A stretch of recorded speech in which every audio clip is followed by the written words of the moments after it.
Olá, começa agora mais um episódio do Macro Review, o podcast de economia do C6 Bank. Hoje a gente vai falar sobre o dólar, um assunto que foi muito presente no noticiário e nas análises das últimas semanas, né?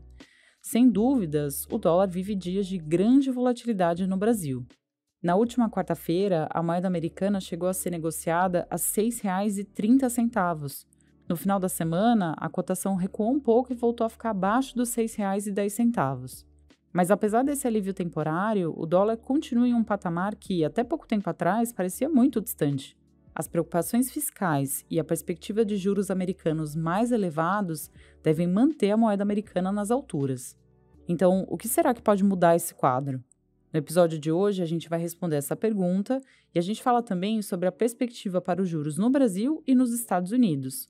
Só para dar uma pista aqui, a gente acredita que a Selic pode alcançar os 15% no ano que vem. E daqui a pouco eu vou explicar melhor as razões para isso. Eu sou a Bianca Alvarenga e hoje é 23 de dezembro de 2024. Vamos lá?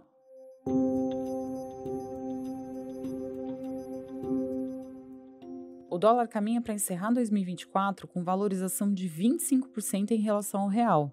A moeda americana era negociada a R$ 4,86 lá em janeiro, uma realidade que está bem distante da cotação de R$ 6,09 alcançada no final da semana passada. A volatilidade está alta, o que indica que pode haver algum tipo de disfuncionalidade no câmbio. Por isso, o Banco Central entrou em cena para ofertar dólares no mercado. Desde o início de dezembro, as intervenções do BC no câmbio somam quase 28 bilhões de reais. Aqui entram, por exemplo, as atuações no mercado à vista e os chamados leilões de linha. Essa é a maior intervenção da autoridade monetária no mercado de câmbio em um único mês desde o início da série histórica do Banco Central, lá em 1999. E dezembro nem acabou, pode ser que o volume total seja maior do que esses 28 bilhões de reais que eu citei agora.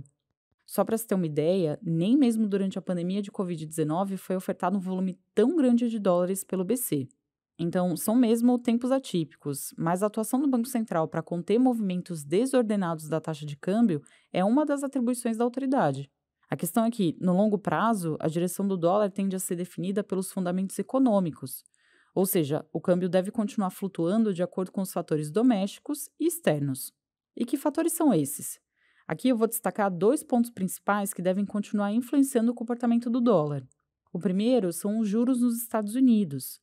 Na semana passada, o Banco Central americano sinalizou que pode promover menos cortes de juros em 2025, em razão de um quadro de inflação mais persistente. E eu vou falar mais disso daqui a pouquinho. Bom, o ponto é que, com os juros mais elevados nos Estados Unidos, a tendência é que os títulos americanos sigam atrativos. O dólar tende, então, a permanecer fortalecido frente a diversas moedas, inclusive o real.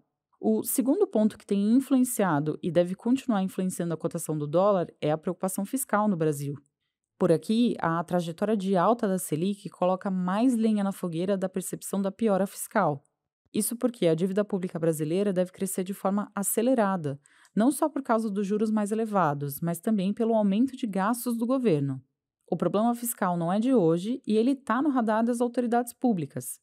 A gente lembra que no último mês, a equipe econômica do governo anunciou um pacote que prevê uma economia de gastos de mais de 70 bilhões de reais no biênio de 2025 e 2026. Essa medida vai na direção correta, mas ela já enfrenta obstáculos. A etapa de tramitação dos projetos no Congresso resultou em alguma desidratação da economia prevista com os cortes de gastos.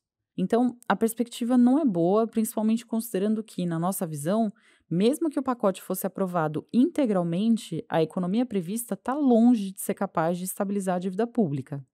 E como resolver a questão? Para colocar panos quentes na volatilidade do dólar, é importante que os investidores confiem que a trajetória fiscal brasileira é sustentável. Na ausência de medidas que indiquem que a dívida pública não vai crescer indefinidamente, o câmbio deve permanecer depreciado, mesmo com uma Selic elevada. Vale lembrar que o Banco Central sinalizou juros mais altos em 2025, mas nem mesmo a perspectiva de rendimentos mais atrativos dos títulos públicos tem sido suficiente para evitar uma desvalorização do real. Esse é um quadro atípico que revela uma menor eficácia dos canais que a política monetária tem para esfriar a inflação. E por que o aumento dos juros não está sendo tão eficaz para conter a alta do dólar? A Cláudia Moreno, responsável pela cobertura de Brasil na equipe econômica do C6 Bank, explica melhor. Para entender como a taxa de juros influencia a cotação do dólar, vamos falar aqui primeiro de como a política monetária funciona na prática. O Banco Central sobe os juros quando ele precisa conter a inflação. Isso acontece por meio dos chamados canais de transmissão, que são os caminhos que a alta dos juros encontra para chegar de fato à inflação. Entre esses caminhos está o câmbio, e é dele que eu vou falar hoje. Geralmente, uma Selic mais elevada tende a atrair um fluxo de dólares para o Brasil. E por quê? É que com juros mais altos, o rendimento dos títulos de dívida do governo sobe. Então, os investidores, inclusive os estrangeiros, veem o nosso mercado como mais atrativo. E com mais investimentos chegando, a cotação do dólar tende a cair, assim como os preços de produtos que têm influência do câmbio. Aqui eu estou falando desde o combustível, que abastece o carro, até os alimentos do dia a dia.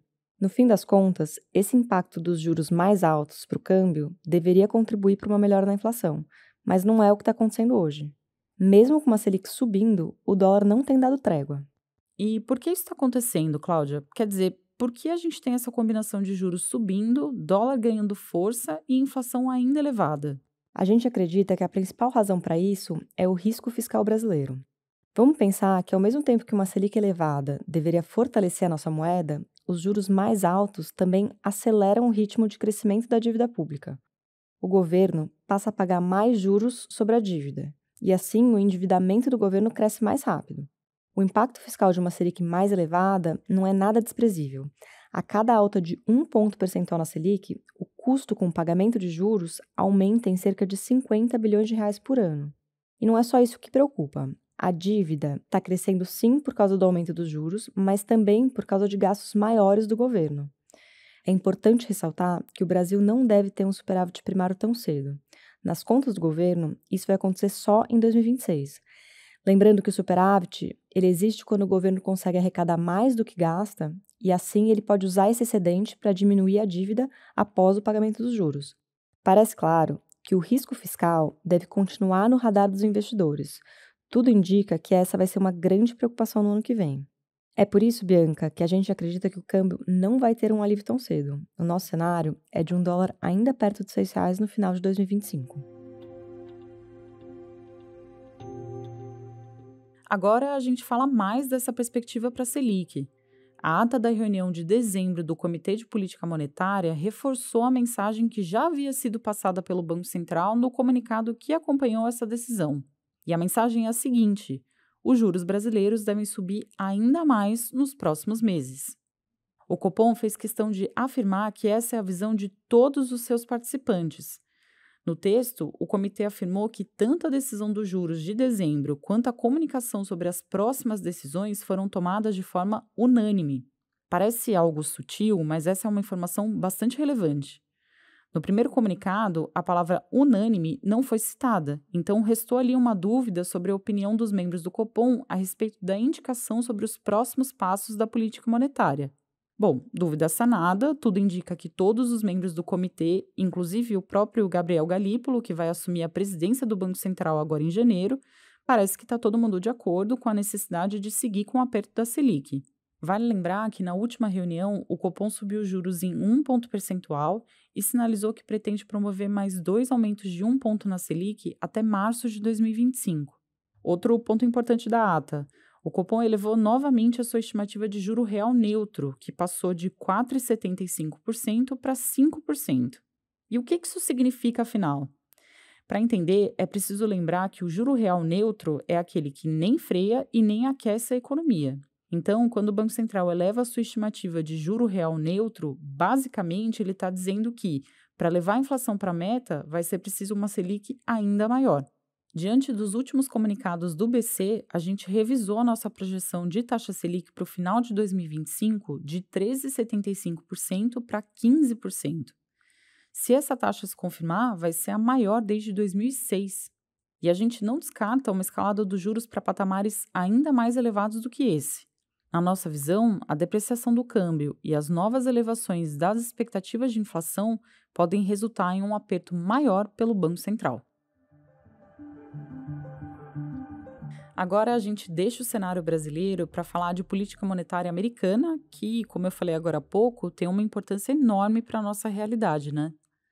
O Federal Reserve, que é o Banco Central dos Estados Unidos, ele decidiu cortar os juros em 0,25 ponto percentual, dando sequência ao ciclo de flexibilização monetária. As taxas americanas recuaram para o intervalo entre 4,25% e 4,5%. Mas mais importante do que a própria decisão da última semana foi a divulgação das projeções econômicas dos membros do comitê do Fed. Os números indicam uma mudança de rota relevante. Em setembro, o Banco Central americano havia estimado 4 cortes de juros em 2025, mas as projeções divulgadas na semana passada contemplam apenas 2 reduções, metade do que estava previsto. A decisão de não promover o alívio monetário sinalizado antes veio da percepção dos membros do Fed de que a economia americana continuará crescendo além do esperado, o que pode manter o mercado de trabalho forte e a inflação persistente. O desemprego dos Estados Unidos deve permanecer pouco acima dos 4% até o fim do ano que vem, um patamar historicamente baixo. O PIB pode preservar o ritmo de crescimento próximo do potencial até 2027. Em paralelo a tudo isso, o núcleo da inflação americana deve voltar para a meta de 2% também só em 2027. Antes, a autoridade monetária acreditava que isso aconteceria mais cedo, em 2026. Atualmente, o núcleo do PCI, que é um dos principais indicadores de inflação dos Estados Unidos, esse núcleo acumula alta de 2,8% em 12 meses. O presidente do Fed, o Jerome Powell, ele afirmou que o Comitê de Política Monetária deve ser mais cauteloso diante desse cenário. Por isso, a gente acredita que a próxima decisão do Banco Central americano, agora em janeiro, vai ser de uma pausa nos juros. Na nossa visão, os 2 cortes sinalizados pela autoridade para 2025 vão ser feitos de forma gradual ao longo do ano.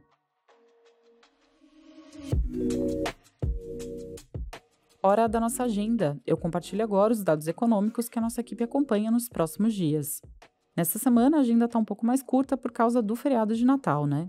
No dia 27, a última sexta-feira de 2024, o IBGE divulgou o IPCA 15 de dezembro. A gente espera uma alta de 0,46% na prévia da inflação, que deve encerrar o ano em 4,8%, acima do limite de tolerância da meta de inflação. No mesmo dia, vai ser divulgada a PNAD de novembro. A gente acredita que a taxa de desemprego tenha ficado em 6% no mês. Bom, é isso, chegamos ao fim deste que é o último episódio do nosso podcast em 2024. Foi um ano e tanto, né? Eu agradeço a cada ouvinte que nos acompanhou até aqui e falo em nome de todo o time que produz esse podcast. Tem sido uma jornada muito gratificante. Muito obrigada, pessoal! Antes de finalizar, eu já deixo também um convite muito especial. A gente volta em janeiro agora com o podcast Macro Review. E para começar 2025 com o pé direito, a gente está preparando uma edição muito especial. Vamos fazer uma retrospectiva de 2024 com os assuntos mais importantes deste ano, além de, claro, trazer as nossas análises sobre os fatos que devem mover a economia do Brasil e do mundo no ano que vem. Não percam! Quem faz parte da equipe econômica do C6 Bank são o Felipe Salles, a Cláudia Moreno, a Cláudia Rodrigues, o Eliezer Jacob e o Felipe Mack. A produção e roteiro são desse time todo, junto com Bianca Alvarenga e Marina Rapa. A edição de som é da Thaís Andrea. A gravação fica com a Rafaela de Oliveira e a divulgação nas redes sociais é da Maria Fernanda Pedroso. Lembrando que você pode seguir o Macro Review na sua plataforma favorita de podcasts. Assim, quando a gente publicar um novo episódio, você vai ser notificado. É bom para quem quer ficar por dentro da economia e para quem quer conhecer uma visão original dos fatos econômicos. Uma boa semana para você, um bom Natal, um ótimo ano novo e até 2025.